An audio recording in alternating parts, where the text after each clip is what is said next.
it whole. If He can turn the water into wine,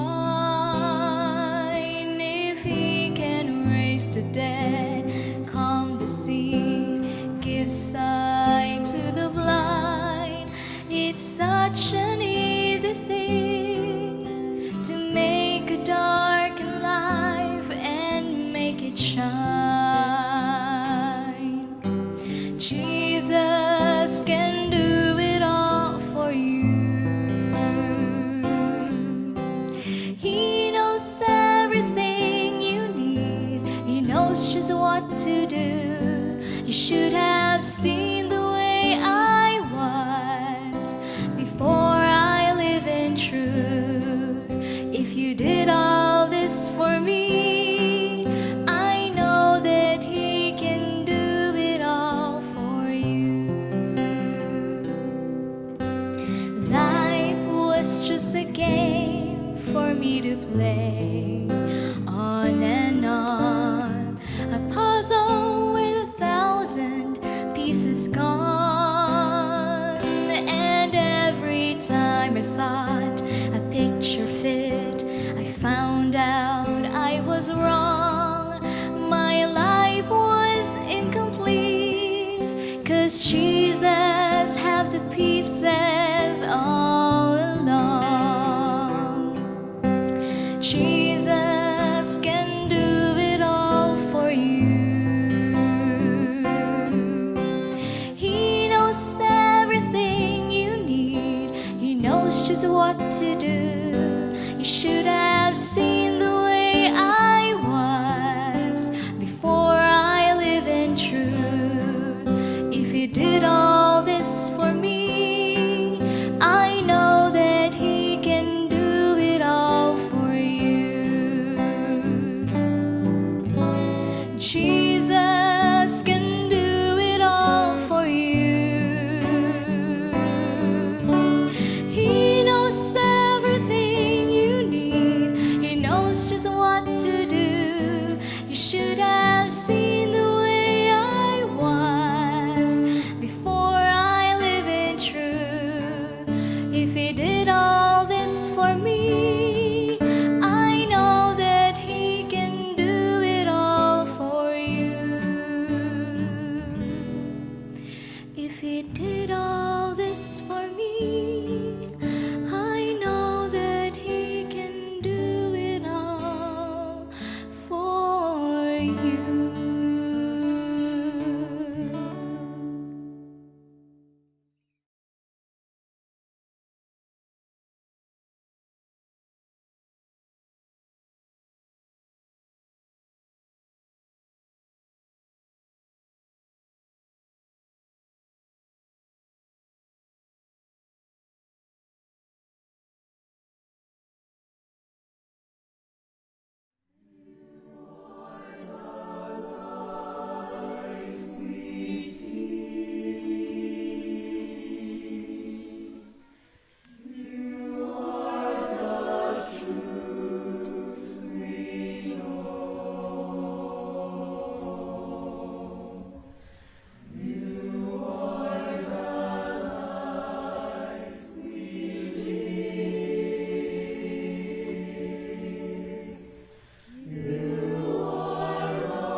Magandang gabi mga ginigiliw at minamahal na mga kapatid.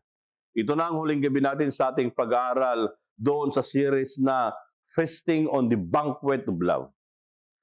Iti ito nga panagadal tayo, nakita tayo, inladawan ni Apo Diyos, dagiti na duma-duma, ladawan, tamon ti kasta, ipakita na ken idanon na kada tayo, dagiti na duma-duma nga pased iti ayat. Kaya ngayong gabi mga minamahal, ating pag-aralan, love as expressed in the freedom of newness. Titignan po nga natin kung ano ba yung pag-ibig na kung saan ito ay na-express doon sa kalayaan. At itong kalayaan na ito ay nagbibigay ng pagbabago sa atin. Dayjay kadi, waya-waya kat mangteden kada tayo. Noan niya iti kahit nga ramidan kat may palubusan, kasi kadi ay nakabsat. Daytoy nga ayat, ipakita na kada tayo noan niya iti ladawan na. Kaya titignan natin kung ano yung pag-ibig na yan, na kung saan nagbibigay ng bagong kalayaan sa atin. Bago po tayo magpatuloy, tayo po ay manalangin. Dakilang Diyos, marami pong salamat sa mga biyaya na aming nalasap, mga protection na aming naranasan.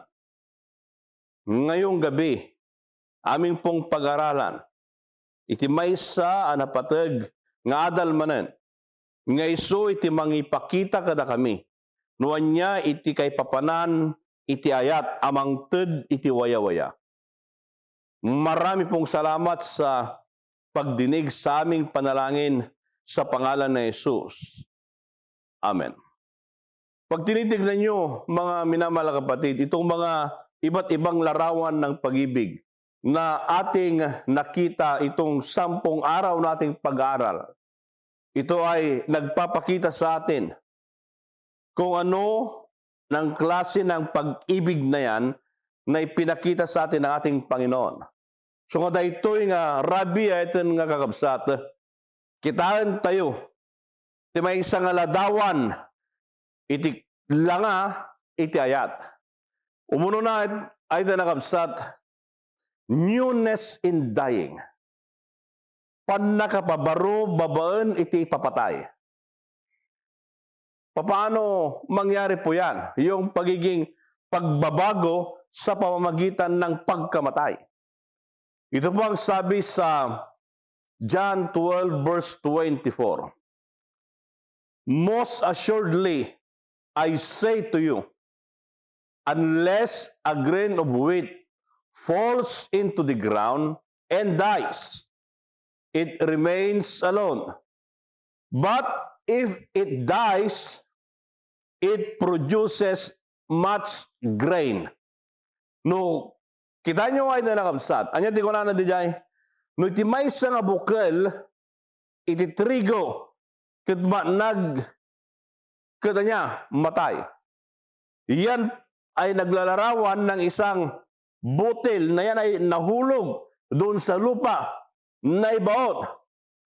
Pagkatapos siya na mangyari yan, tutubo yan. Ngamno iti bukal ket saan nga may mula, han nga maanag iti daga.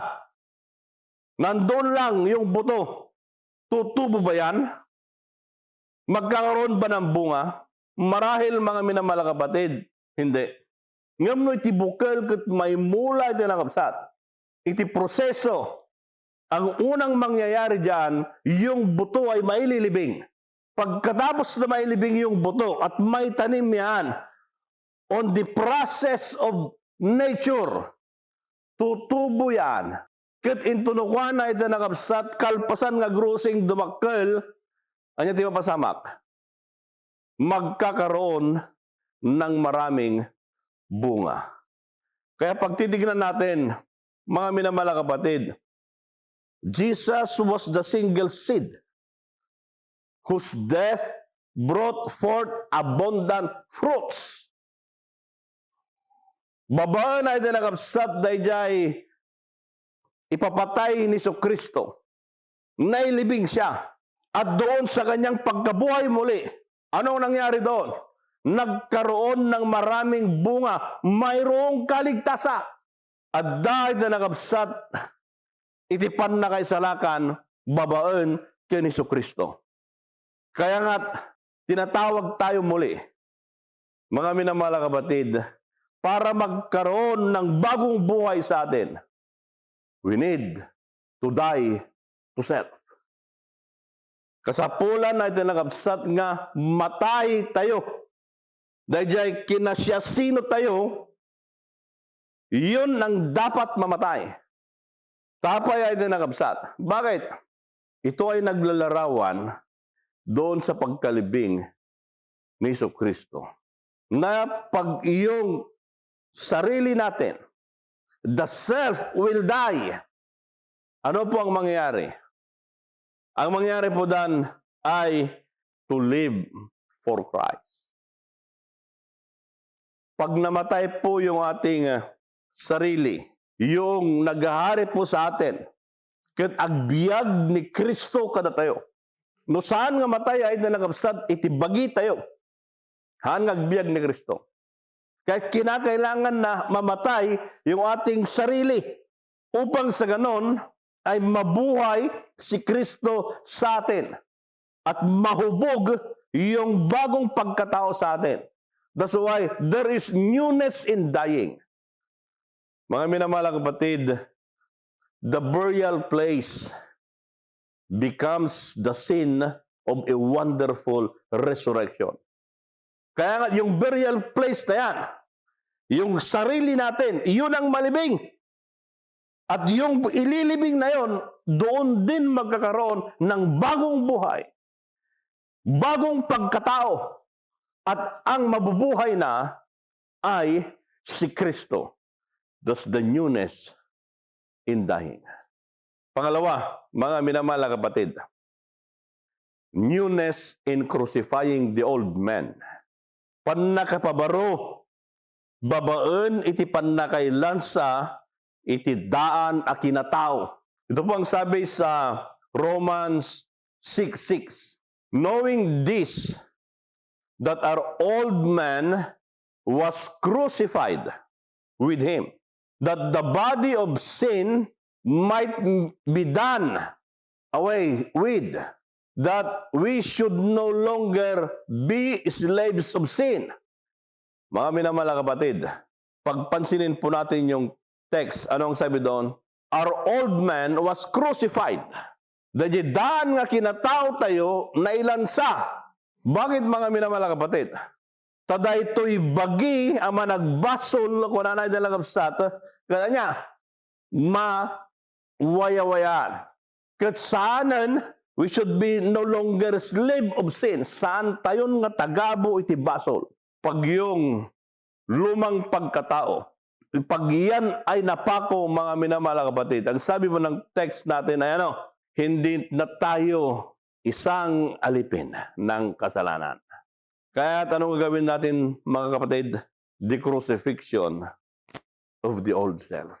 Pagkapako, yung kinadaan at tao tayo, a dead man is as unresponsive.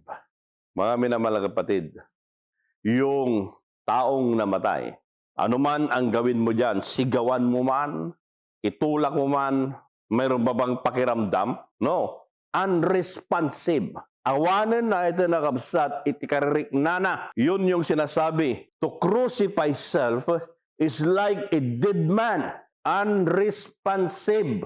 Ijaglawlaw na ito nakabsat. Kaya ang gagawin ng isang mananampalataya, pag na-crucify yung sarili, mayroon pa ba isang kakayanan?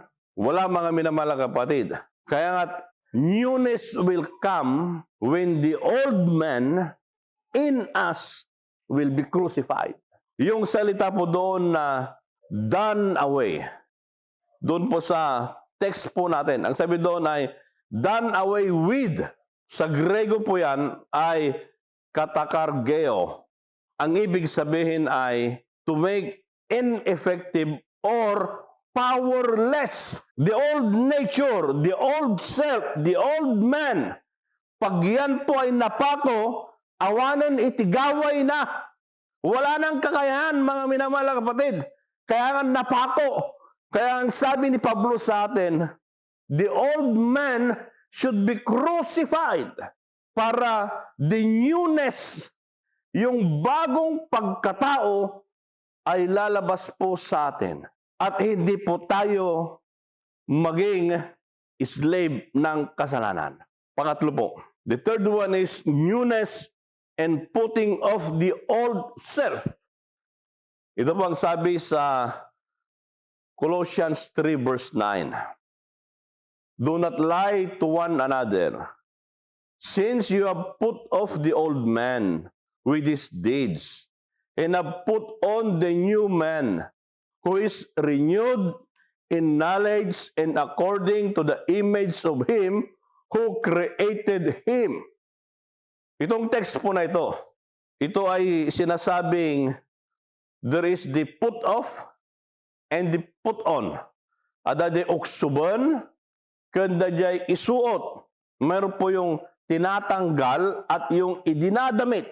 Mga minamahal na kapatid, ano yung tatanggalin natin?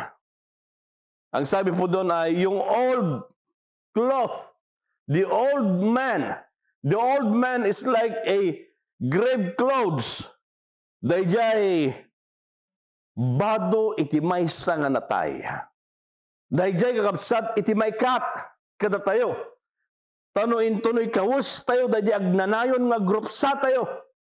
Pag yun nang ibinis natin, yung grave clothes at hindi natin tatanggalin yon, eventually, tayo ay walang pag-asa, mga minamahal na kapatid. Kahit sabi ni Pablo again sa atin ay, put off, tanggalin. Bakit mga minamahal na kapatid? Ang tanggalin ay the old life with its sinful deeds. Itidaan nga biyag ken dagiti aramid na. Ay na nakabsat. Ito ang tanggalin po natin. Yung nais ng ating sarili at iyon ang hindi nais ng Panginoon, minsan yun ang ating madaling gawin. Kaya nga ang sabi ng Panginoon sa atin ay, you need to put off the grave clothes, the old life and its sinful deeds. Yan ay tanggalin. So that newness in life will come. Anong ilalagay natin? The new man. After putting off the old man, ang ibibihis po natin ay yung bagong pagkatao po natin. At yung bagong pagkatao na yon, it is in the image of the Creator. Kasi sabi po ng ating text, who is renewed in the knowledge according to the image of Him who created Him. Kawangis nung naglikha sa Kanya. Walang iba kung ang ating Panginoong Hesus.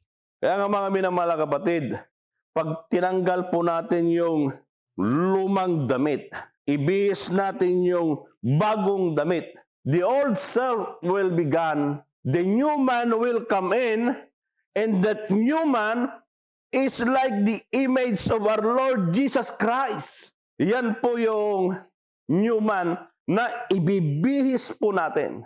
Kaya nga't mga minamahal na kapatid, the old man died in Christ, and the new man lives in Christ. Napakaganda mga minamahal na kapatid. The old man died together with Christ. Awanan na diya ito nakapsat. Wala na yon, patay na yon. At naibihis yung bagong pagkatao. At yung bagong pagkataong na yon, now living in Christ. Mga minamahal na kapatid, napakaganda. Pag titignan natin, ito yung ibinibigay na freedom sa atin ng Panginoon. The freedom is to put away the old self and putting on the new man. Sunod mga minamahal na kapatid, newness in living a crucified life. Ang sabi po sa Galatians 2:20, I have been crucified with Christ. It is no longer I who live, but Christ lives in me. And the life which I now live in the flesh, I live by faith in the Son of God, who loved me and gave Himself for me. Pan nakababaro iti panagbiag, babaan iti pan nakailansa. Ay, ito nakakabsat. Iti kadi may lansa, da kadigaway na. Yung bang napapako sa cross ay mayroong bang magagawa? Wala, mga minamalang kapatid. Napako doon. Pag titignan po natin, una, there is the judicial paradox. Pag sinabi po natin paradox, para bang opposite yan. Ano yung judicial paradox? Christ's sacrifice stands for the sinner. And He personally is free. He has died and yet He lives. That's the paradox. Mga minamahal na kapatid. Yung pagkapako ni Kristo, ayun mga minamahal na kapatid, kinuha ng ating Panginoon Hesus na tayo ay makasalanan. At nung kinuha yun mga kapatid, tayo ay napawalang sala. At namatay din yung ating pagkatao. Ngunit nagpapatuloy tayo na namumuhay. No longer in the life of the old self, but on the life of the new man, Jesus Christ, living in us. Napakaganda. Kaya nga sabi ni Pablo doon, yung buhay na aking ikinabubuhay ngayon. Ay ano? Ikinabubuhay ko to, hindi na sa aking sarili, kundi ano? Buhay ni Kristo. That's the judicial paradox. Pangalawa, mga kapatid, the spiritual paradox. The old corrupt nature of sin is destroyed. And a new principle of holy life is implanted. Christ lives in him. Mga minamahal na kapatid, ito yung spiritual paradox. The old self, the corrupt self, the sinful self is now destroyed. Then, a new principle of life is being implanted in us through the life of Jesus Christ. And Christ now is living in us. That's the love of Jesus Christ. He has given us the freedom in being a slave of sin. And Christ paid that on the cross. Kaya nga, binayaran na ng Panginoon. Tinubos niya tayo. Anyang harot taramidan tayo tatanay dahil kapsa doon sa lakan na tayo. Agbiag tayon, babaan, jay pagayatan, dajay nanubot kada tayo. Ito yung nakakabsat. So kung na jay, Christ lives in him. Christ lives in us. That's the spiritual paradox. Then, there is also the practical paradox. Christ's law is his rule of life. Christ's person, the object of his love. Ay din nga kakabsat, mga minamahal na kapatid, yung law, yung kautusan ng Panginoon, yun na, yung rule of life. Daydayan iti mangi, sursuro iti panagbiag na. Yun na yung kasayahan ng kanyang buhay. Kanyang sundin ang utos. Pero the object of that love is no other than Jesus Christ. Yung kanyang pagsunod doon sa utos, hindi na mahirap yun sa kanya dahilan yung object ng kanyang pag-ibig na siyang nagbigay ng utos na yun ay walang iba kundi ang ating Panginoong Hesus. Kaya nga mga minamahal na kapatid, Christ person, the object of his love. That's the practical paradox. Ating pong i-wrap up ang ating pinag-aralan. At itong makikita po natin, living a crucified life. Kaya nga doon po sa Galatians 2:20, living a crucified life. Namumuhay tayo, pero yung pamumuhay na yon is a crucified life. Jesus now living in us. Tingnan po natin yung 4. Love as expressed in the freedom of newness. Una, newness in dying. Mamatay po tayo sa ating sarili. Para sa ganon, mayroong mabubuhay. Then that will give us the freedom of newness, being in Christ. Second, newness in crucifying the old self. Yung lumang pagkatao, dahil daan nga kinatao tayo ay nalakabsat. Dahil yun yung mapako sa cross. At pag napako yun, sisibol ang bagong pag-asa. Sisibol ang new man sa atin. Third, newness in putting off the old self. Pag titignan po natin, mababago po tayo. Pag yung old self na yan, we will set aside. Pahintulutan natin ang Panginoong Hesus na siyang manatili sa ating buhay. Pangapat, newness in living a crucified life. Napako yung ating buhay. Ngunit pag napako na yon, si Kristo na ang nabubuhay sa atin. Napaganda. What a wonderful illustration of love as expressed in the freedom of newness. Mga minamahal na kapatid, ito nga gayem kanikabsat. Itong pag-ibig na ito, ang object lang sana natin ay ang ating Panginoong Hesus. Kaya nga kayo po na mga care group leaders, mga church leaders, ito po sana ang magbigay sa atin ng challenge. Dahil ito'y gadi, timangtad kada tayo, ay tinakabsat, itinapabaro akarit. Nga mangsapol tayo kadagiti kararwa, nga idatag tayo iti sa kaanan ni Apo Hesus. At itong mga kaluluwang ito po ay hanapin natin. Ilapit natin sila sa Panginoon. Upang sa ganon, magkaroon tayo ng celebration.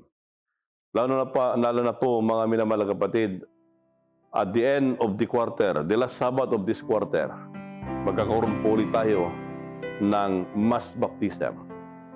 Diyan po sa Ilocos Norte, umuna nga Sabado Tabril. Iti Ilocos Sur, may kadwa nga Sabado itabril. Dahito iti aramidan tayo nga mass baptism. So, ihanda po natin ang mga kaluluwa at maging matapat po tayo sa ating pananampalataya. Magandang gabi po sa inyong lahat at God bless po. Tayo po ay manalangin. Dakilang Diyos, marami pong salamat sa inilarawan ng aming Panginoon. Kung paano po tanggalin yung lumang pagkatao namin. Ket agbiag ni Kristo kada kami. Itud mo man daytoy nga balegi kada kami apo. Babaen iti itataeng iti Espiritu Santo kada kami. So that when Jesus will come and appear in the clouds of heaven, all of us who are prepared, waiting for His soon coming, will have a glorious celebration in heaven. Marami pong salamat sa pagdinig sa aming panalangin sa pangalan ni Jesus. Amen. Jesus.